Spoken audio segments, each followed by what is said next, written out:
Oui, bonjour et bienvenue dans ce clip vidéo consacré à la présentation, voire la formation sur le logiciel de gestion de pharmacie Gestofi. Ce clip vidéo va développer dans une quatrième partie parce qu'on a déjà édité 3 parties pour expliquer le module de gestion de les ventes. Nous avons parlé d'un certain nombre de fonctions de base et là, dans cette partie-là, nous allons voir un certain nombre d'autres fonctions, principalement comment dérouler une vente et l'inscrire sur le compte d'un client, que ce soit à crédit ou autre. Et on va voir également d'autres fonctions avancées. Voilà. Donc je ne vais pas refaire dans ce clip toute la formation sur comment choisir des produits, les sélectionner et constituer une vente. Nous avons déjà développé ça dans d'autres clips vidéo. Et donc je vais essayer de développer une ou deux ventes qui vont me servir de support pour vous expliquer comment on peut dérouler une vente et l'inscrire sur le compte d'un client. Alors imaginons que nous avons constitué une vente, une ordonnance où il y a ces 7 produits avec des quantités 1, etc. L'important est de voir comment on peut inscrire cette vente sur le compte d'un client.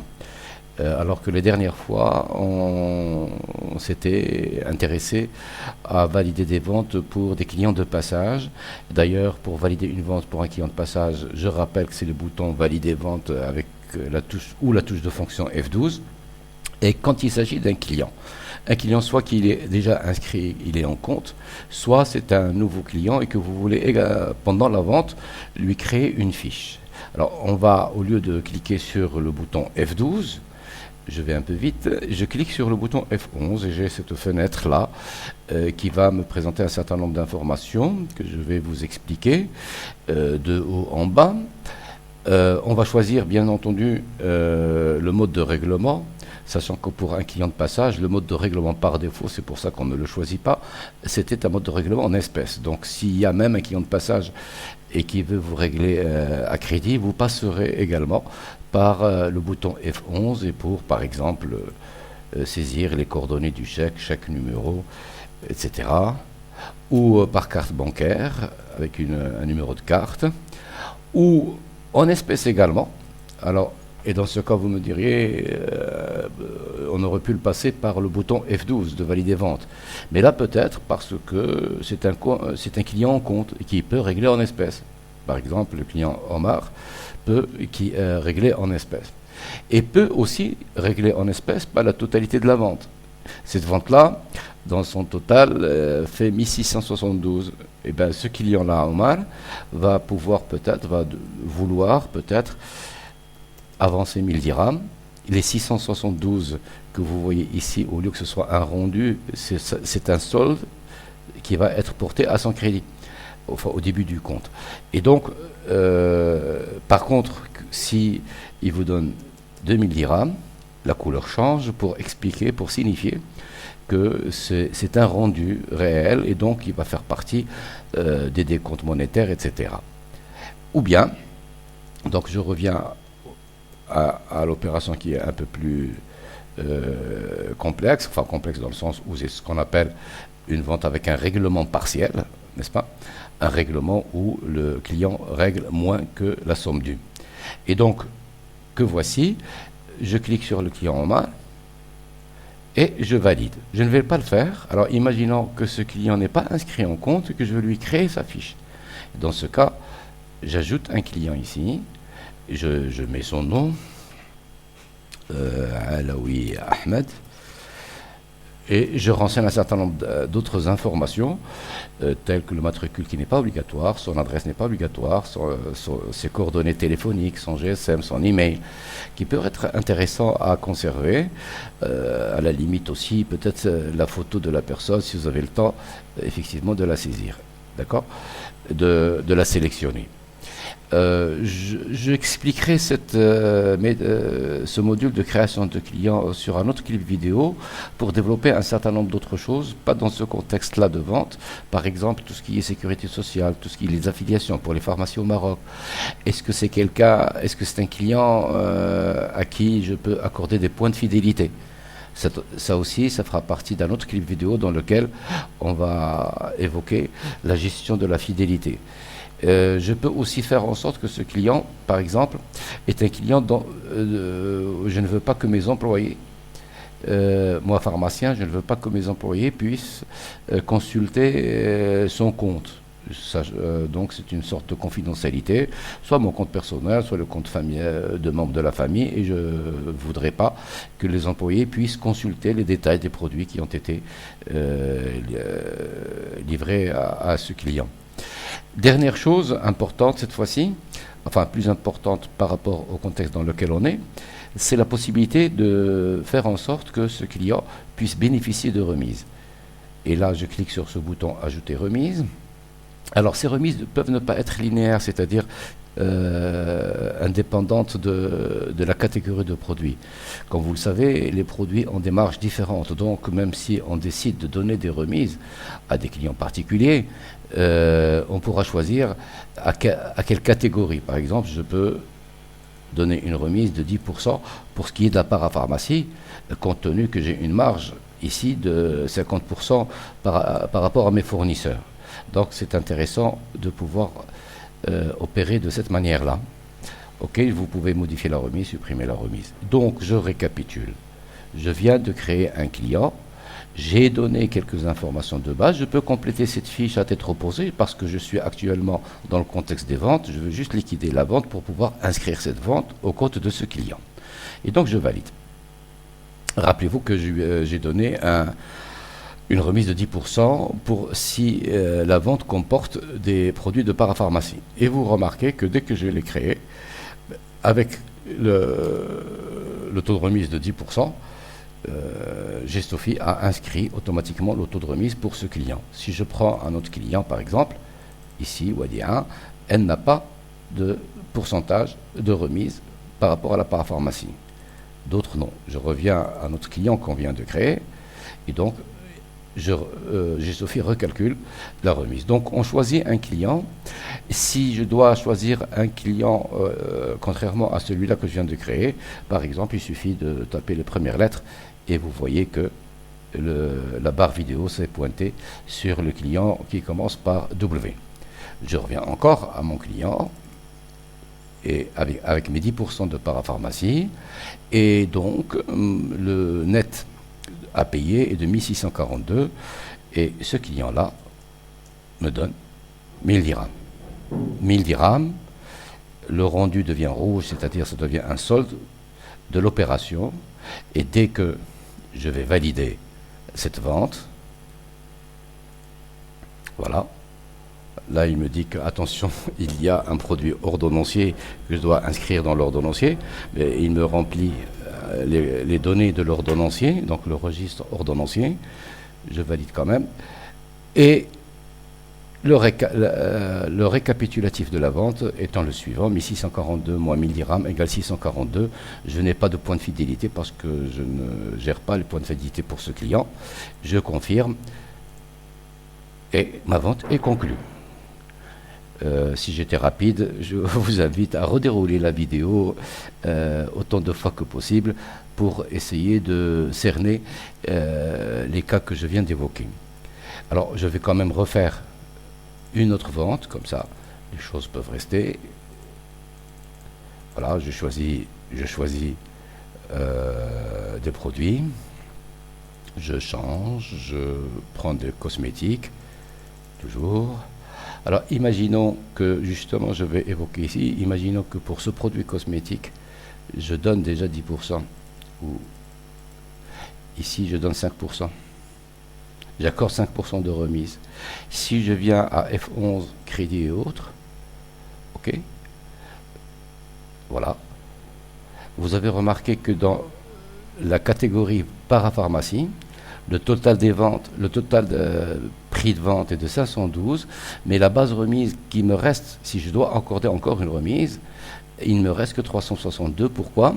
Parce que j'ai donné un taux de remise de 5%, que je vais vous remontrer ici, sur une base de 158 dirhams. 512 moins 158 dirhams me donne 362 dirhams sur laquelle je peux donner une remise de 2%, par exemple, différenciée. Donc on peut sélectionner des produits dans le détail de la vente, leur donner un taux de remise et venir ici, soit ne pas donner de remise pour le reste, soit donner un taux inférieur, par exemple. Et donc, je reviens à notre écran de validation définitive d'une opération à crédit. Cette fois-ci, ce client, qui est un client de passage, je change le client. Voilà. Va opter pour une vente totalement à crédit. Donc 602 dirhams vont être portés totalement sur le compte de cette cliente. Et je vais valider. 602, il n'y a aucun montant de réglé, pas de point de fidélité, je confirme et la vente est validée. Alors on va consulter sans sortir de l'écran des ventes, on va consulter les fiches clients. Le client que nous avons créé tout à l'heure, c'était Monsieur Alaoui, pour lequel on a fait la vente numéro 34. Vous vous souvenez qu'on avait donné que le total de la vente était de 1642, qu'il avait avancé un montant de 1000 dirhams et qu'il y a donc un solde de 642. Si je veux consulter le détail des produits, si je dois consulter le détail des produits, je dois déjà sélectionner ici. Je sélectionne le détail des produits, j'ai le détail des produits, avec les quantités, les prix, tout le détail. Et je peux aussi imprimer une facture si jamais ce client vient me la demander. Et donc, j'imprime la facture, que voici. Une facture professionnelle avec le détail de TVA, etc. Si jamais je dois lui envoyer cette facture provisoirement, que je dispose de son adresse email, je clique ici dans exporter, et j'envoie un email, un PDF avec un email avec un PDF attaché. Et dans quelques petites secondes, voilà, si je dispose donc de son adresse email, j'ai la facture en PDF qu'on va voir rapidement. Voilà la facture en PDF. Ok, on va la rendre plus petite un peu. Voilà ma facture en PDF. Alors, je quitte, je n'enregistre pas, je quitte ma facture. Je vous rappelle que je suis dans la consultation du compte client de M. Alaoui alors que j'étais dans l'écran des ventes. Donc, en quittant tous ces écrans-là, je vais revenir à mon écran des ventes, que voici. Donc, c'est bien intéressant de disposer de cette possibilité, ici, de consulter la fiche client. D'ailleurs, je vais la reconsulter. Imaginons que je suis sur l'écran des ventes et qu'un client arrive pour procéder à un règlement. Par exemple, ce client va procéder à un règlement qui a un solde débiteur de 820 dirhams et qui vient nous verser 500 dirhams. 500 dirhams, montant net. Voilà. Et voilà, des 800 dirhams moins 500 dirhams de règlement. Mais de toute façon, ces opérations-là, également de gestion du compte client, nécessitent à elles seules un clip vidéo pour expliciter tout le détail de la gestion du compte client, à savoir les règlements, comment gérer la corbeille, et on reviendra dessus dans le prochain clip vidéo. Donc là, je reviens, si vous permettez, à mon écran des ventes. Je vais également vous montrer peut-être un dernier point intéressant dans l'écran des ventes. Alors, si jamais vous êtes confronté à la situation suivante, vous êtes dans ce contexte où, pendant que vous faites des ventes, vos fournisseurs vous appellent pour voir si vous avez des commandes, pour ramasser les commandes, disons. Sans sortir de cet écran des ventes, vos employés, vous-même, vous avez la possibilité de demander à Gestofi de vous dire quels sont les produits que je dois commander. Alors, cette proposition de commande qui est faite par Gestofi repose sur un certain nombre de principes. Là aussi, un autre clip vidéo va expliquer les principes de réapprovisionnement. Là, rapidement, je vous explique uniquement cet écran qui, une fois qu'on a paramétré le logiciel, va me donner les produits à commander. Alors, en quoi consiste le paramétrage? Le paramétrage consiste à fixer le système et le principe de commande. Ici, dans cet exemple simple, on a un système de commande qui consiste à dire que je vais commander toutes les ventes de la journée. Tout ce qui est sorti, je le commande, je le fais rentrer. C'est-à-dire que vous fonctionnez selon le principe du stock constant. Ce n'est pas toujours la meilleure chose à opter. Mais enfin, dans le prochain clip vidéo, nous vous expliquerons quels sont les autres systèmes opérationnels dans Gestofi. Alors ici, ce que je voudrais vous expliquer, quel que soit le système de commande, j'ai les produits qui sont commandés en fonction du système qui a été choisi. Le Gestofi vous donne donc tout ce tableau dans lequel il vous rappelle la quantité en stock, la quantité vendue et donc la quantité à commander en fonction des ventes de la journée. Okay, on remarque que il commande tout ce qui est vente de la journée. S'il y avait des commandes en instance, il va les déduire et donc pour aboutir à la quantité nette à commander. Et imaginons que votre fournisseur qui a appelé est un fournisseur de parapharmacie, eh bien je vais demander à Gestofi de ne me sélectionner que les produits parapharmacie par exemple. Ou au contraire, je lui dis de ne pas sélectionner, et je supprime le filtre et je demande à Gestofi de sélectionner tous ceux qui ne commencent pas par parapharmacie. Et voilà, j'ai tous les produits sauf la parapharmacie. Et il ne me restera plus qu'à vérifier les quantités à commander, d'une part, à également sélectionner, et j'ai sélectionné ici tous les produits, à corriger éventuellement si je ne suis pas d'accord, pour une raison ou une autre. De toute façon, Gestofi vous donne la possibilité de consulter les fiches de stock pour vérifier les statistiques et autres, et historiques. Je quitte. Et vous donne également, dans cette dernière colonne, la dernière date de péremption, c'est utile.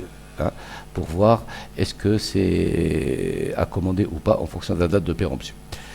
Et il ne restera que deux opérations à faire si vous le souhaitez, soit imprimer cette commande, mais de toute façon, si c'est le fournisseur qui vous appelle, vous allez lui dicter la commande, et donc vous choisissez le fournisseur qui a appelé, à qui vous voulez donner ces produits. Je rajoute une petite remarque, si vous avez plusieurs fournisseurs et que vous voulez jouer à l'équité entre plusieurs fournisseurs, eh bien vous allez essayer de décocher des produits à hauteur de ce que vous souhaitez. Et je choisis donc un fournisseur qui serait au choix et je valide la commande. Veuillez confirmer la passation de la commande des 37 produits sélectionnés au fournisseur ACM. Oui. Commande enregistrée. Absolument, la commande a été enregistrée. Je quitte et j'ai passé ma commande. Nous verrons dans d'autres clips vidéo que cette commande enregistrée est en mémoire et que dès que le bon de livraison de votre fournisseur arrive, il va falloir rappeler cette commande et vous n'avez plus à saisir le bon de livraison, juste à faire rapprocher les quantités qui ont été livrées par rapport aux quantités qui ont été commandées et pour dégager éventuellement certains manquants. Donc voilà un peu ce qu'on pouvait dire sur ces opérations, d'abord de vente à crédit, de création d'un client en compte et comment passer des commandes automatiques. Et je vous invite donc à un autre clip vidéo dans le cadre, on va sortir des cadres des modules des ventes pour évoquer tout ce qui est système des achats, donc commande fournisseur et autres, et système de réapprovisionnement automatique. Voilà, je vous remercie pour votre attention et vous donne donc rendez-vous à une autre occasion dans laquelle on va évoquer d'autres modules de Gestofi. Merci beaucoup et à très bientôt.